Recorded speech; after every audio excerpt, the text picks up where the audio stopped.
मौलाना सैयद हसन रज़ा नकवी। कोई भी इस्लामी मसला पूछने के लिए हमारे व्हाट्सएप नंबर पर राब्ता करें। 031353051223। सजदा साफ करने का तरीका। सजदा साफ या वाजिब होता है या एहतियात वाजिब की बिना पर किया जाता है, या कुछ मौकाम ऐसे हैं कि जहाँ पे कर लिया जाए तो ठीक है, ना किया जाए तो कोई हर्ज नहीं है, लेकिन अगर कर लिया जाए तो बेहतर है। तो आए चलते हैं हम सजदा साफ की तरफ कि सजदा साफ जो है वो किस तरीके से किया जाता है। आप तशहुद की हालत में आएंगे, आपको तकबीर कहने की भी ज़रूरत नहीं है।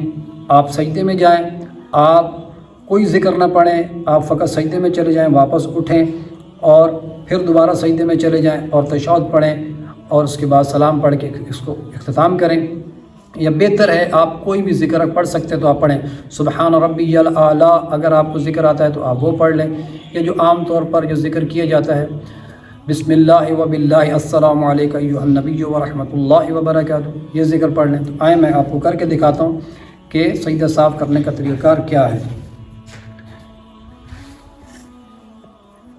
बिस्मिल्लाहि व बिल्लाहि अस्सलामु अलैका अय्युहन नबिय्यु व रहमतुल्लाहि व बरकातुहू।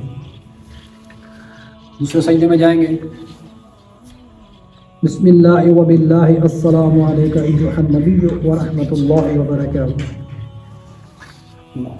अशहदु अल्ला इलाहा इल्लल्लाह अशहदु अन्न मुहम्मदर रसूलुल्लाह अल्लाहुम्मा सल्लि अला मुहम्मदिन व आलि मुहम्मद अस्सलामु अलैकुम व रहमतुल्लाहि व बरकातुहू।